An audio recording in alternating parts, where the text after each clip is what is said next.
Greece देश में गुड़िया जलाने की एक प्रथा है जहां पुरानी गुड़ियों को जलाया जाता है। यह आखिर क्यों किया जाता है? ग्रीस देश के कुछ इलाकों के घरों का रंग सिर्फ नीला और सफेद ही क्यों होता है?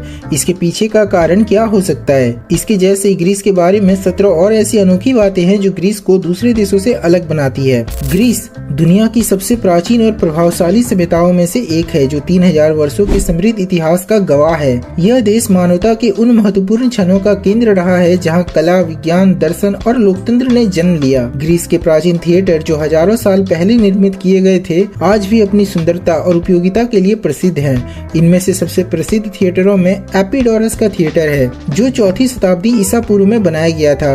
इसकी अद्वितीय ध्वनिका और वास्तुकला इसे न केवल उस समय बल्कि आज भी विश्व स्तरीय सांस्कृतिक और नाट्य कार्यक्रमों का प्रमुख स्थल बनाती है।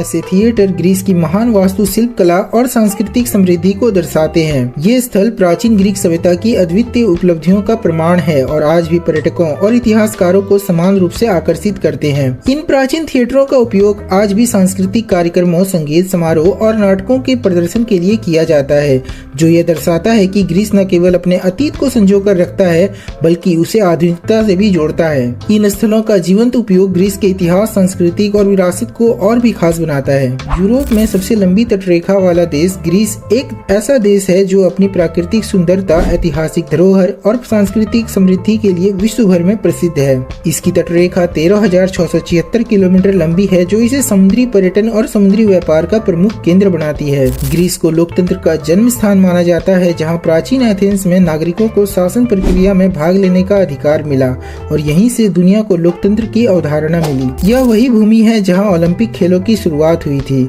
776 ईसा पूर्व में प्राचीन ओलंपिया में पहले ओलंपिक खेल आयोजित किए गए। ओलंपिक खेल न केवल शारीरिक दक्षता का प्रतीक बने बल्कि सांस्कृतिक एकता का भी संदेश दिए। ग्रीक भाषा और शब्दों का प्रभाव आज भी पूरे विश्व में स्पष्ट रूप से देखा जा सकता है। विज्ञान, चिकित्सा, गणित और दर्शन जैसे क्षेत्रों में इस्तेमाल होने वाले अनगिनत शब्दों की जड़ें ग्रीक भाषा में है। ग्रीस का यह ऐतिहासिक और सांस्कृतिक योगदान इसे न केवल यूरोप बल्कि पूरी दुनिया के लिए एक प्रेरणादायक देश बनाता है। यहाँ की प्राचीन सभ्यताएं, परंपरा और ऐतिहासिक स्मारक आज भी लाखों पर्यटकों को आकर्षित करते हैं। ग्रीस, जिसे पौराणिक कथाओं की भूमि कहा जाता है, अपने समृद्ध इतिहास और अनगिनत देवताओं व नायकों की कहानियों के लिए प्रसिद्ध है। ज्यूस, एथेना, अपोलो और पोसाइडन जैसे देवताओं की गाथाएं न केवल प्राचीन ग्रीस की संस्कृति को दर्शाती है बल्कि इन मिथकों ने पूरे विश्व के साहित्य, कला और दर्शन को गहराई से प्रभावित किया है। ओलंपस पर्वत, जिसे देवताओं का निवास स्थान माना जाता है, आज भी ग्रीक पौराणिक कथाओं का प्रतीक है। ग्रीस की यह पौराणिक धरोहर इसे एक ऐसा देश बनाती है जहां हर स्थान पर इतिहास और किंवदंतियों की महक महसूस होती है। इसके अलावा ग्रीस अपने शानदार नीले सफेद घरों के लिए भी जाना जाता है जो सेंटोरिनी, मिकिनोस और अन्य द्वीपों पर एक अनोखी सुंदरता बिखेरते हैं। ये घर पारंपरिक ग्रीक वास्तुकला का हिस्सा है जिनकी सफेद दीवारें तेज धूप को परावर्तित करती हैं और नीले गुंबद या खिड़कियां एगियन सागर के नीले पानी से मेल खाती है। इन घरों का निर्माण न केवल सौंदर्य को ध्यान में रखकर किया गया था बल्कि यह प्रकृति के साथ सामंजस्य का भी प्रतीक है।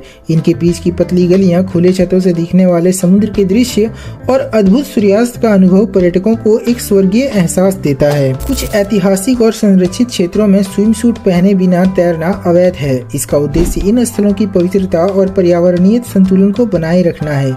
यह कानून न केवल इन स्थलों के ऐतिहासिक महत्व को संरक्षित करता है बल्कि पर्यावरण के प्रति जिम्मेदारियों को भी प्रोत्साहित करता है। इसके अलावा ग्रीस में सेना वर्दी पहनकर नृत्य करना भी कानून का उल्लंघन माना जाता है, विशेष रूप से पुलिस और सैन्य वर्दी जैसे प्रतीकों के साथ। इस तरह का कृत्य अनुशासन और गरिमा के खिलाफ समझा जाता है। ग्रीस में वर्दी को न केवल एक पोशाक बल्कि एक सम्मानजनक पहचान के रूप में देखा जाता है और इसे हल्के में लेना या मजाक का विषय बनाने की अनुमति नहीं है। ग्रीस में मुद्रा पर लिखना, इसे फाड़ना या किसी भी प्रकार का नुकसान पहुंचाना अवैध है।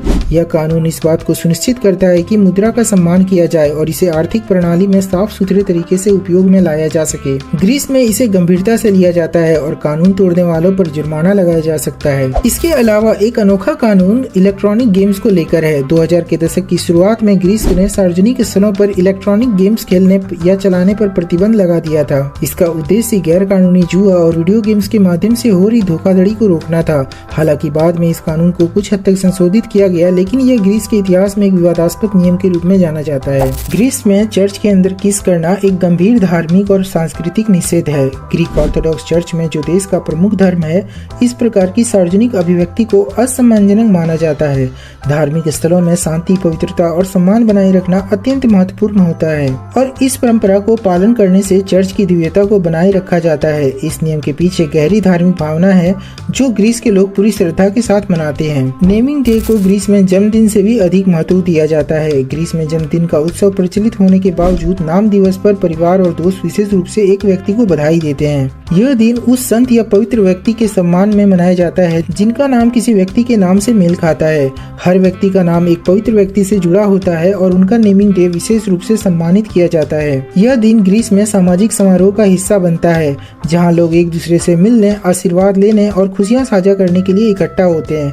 इस दिन लोग पारंपरिक मिठाइयां खाते हैं, तोहफे देते हैं और आमतौर पर यह एक सामूहिक आनंद का दिन होता है। ग्रीस में मृत्यु और शौक से जुड़ी परंपराएं समाज की गहरी सांस्कृतिक और धार्मिक जड़ों से जुड़ी हुई है। मृत्यु के बाद काले कपड़े पहनना ग्रीस में एक महत्वपूर्ण शौक प्रथा है जिसे ग्रीक ऑर्थोडॉक्स चर्च और स्थानीय परंपराओं से प्रभावित किया गया है। यह प्रथा न केवल व्यक्तिगत शोक को दर्शाती है बल्कि यह एक सामूहिक संवेदनशीलता और समाज के प्रति सम्मान भी व्यक्त करती है।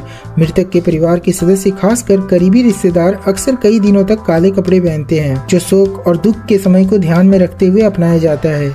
ग्रीक संस्कृति में काला रंग मृत्यु और दुख के प्रतीक के रूप में मनाया जाता है और यह उस समय की गंभीरता के सम्मान को बनाए रखने का एक तरीका है। ब्लैक ड्रेस में वृद्ध महिलाएं ग्रीस की एक और महत्वपूर्ण परंपरा का हिस्सा है। ग्रीक समाज में जब कोई वृद्ध महिला शौक में होती है तो वह आमतौर पर काले कपड़े पहनती है और शौक के दौरान उसी रूप में रहती है। इस परंपरा का पालन एक तरह से श्रद्धा और सम्मान के प्रतीक के रूप में होता है और यह दर्शाता है कि महिला अपने प्रियजन की मृत्यु के बाद गहरे शौक में है। ग्रीस में खासकर गाँवों और छोटे शहरों में यह परंपरा बहुत आम और इसे सम्मान के रूप में देखा जाता है। बुज्जौकी नृत्य ग्रीस की संस्कृति का एक अहम हिस्सा है जो न केवल संगीत के साथ जुड़ा है बल्कि यह ग्रीक जीवन शैली और परंपराओं को भी प्रकट करता है।